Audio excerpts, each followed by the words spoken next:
Magandang araw sa lahat. Ngayon aking tatalakayin ang aking pananaliksik na pinamagatang ang kagandahang loob ng tao.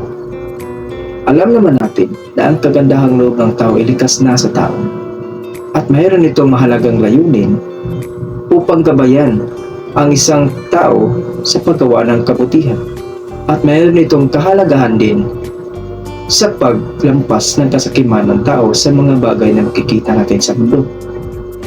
Kaya,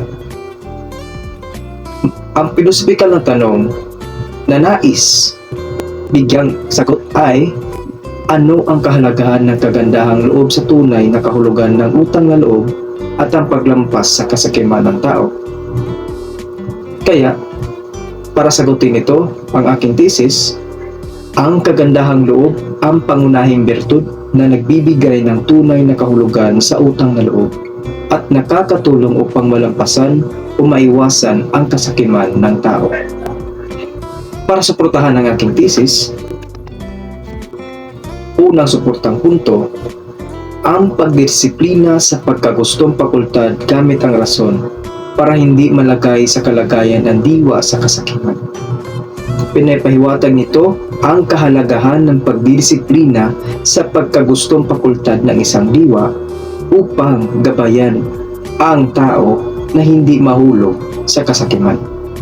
Para sa pangalawang punto, ang paglilinang sa kagandahang loob tungo sa paglinang ng iba pang bertud.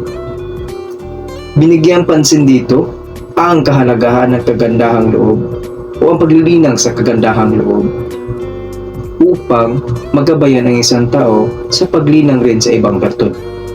At iniiwasan din ito sa isang tao ang pagkahulog sa kasakiman.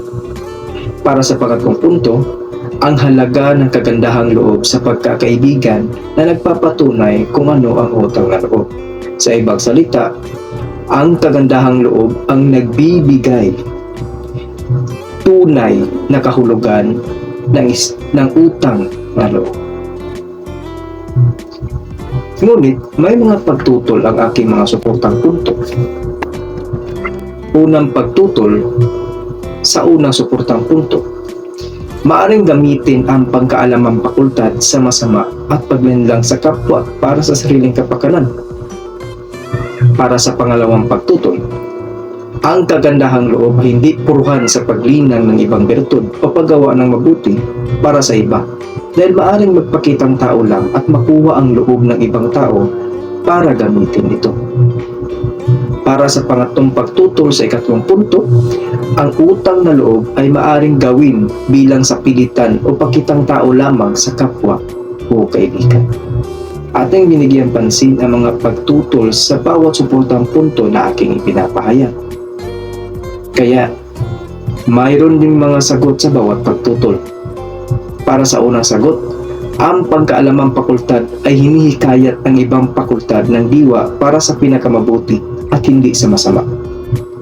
Pangalawang sagot, ang rason ang siyang gumagabay sa kalooban para maging makabuluhan ang kilos at direkta sa kabutihan at mas makabuluhan pa ito kung may pagmamahal.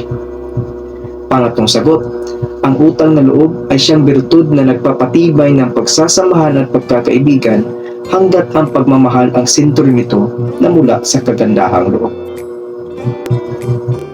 Tungo naman tayo sa aking mga pananaw sa aking pananaliksik. Sa unang pananaw, ang rason ng tao ang kailangan linangin din, patalasin, at ganap na paigtingin ang kapangyarihan ng isip upang magamit ito sa wasto.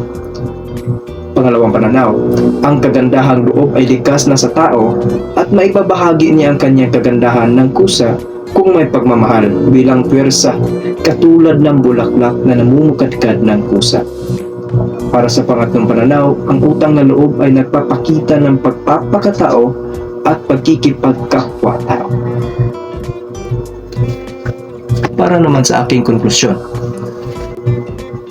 ang pagbibigay halaga sa mga birtud ay nagbibigay ng magandang pakikitungo sa kapwa dahil ito ay nagmula sa sarili na may kagandahang loob at pagmamahal. Kaya napakahalaga ang kagandahang loob para malampasan ang kasakiman ng isang tao. At napakahalaga rin ang kagandahang loob sa pagling ng ibang bertud upang magabayan ang sarili sa mabuti. Yan lang po at maraming salamat.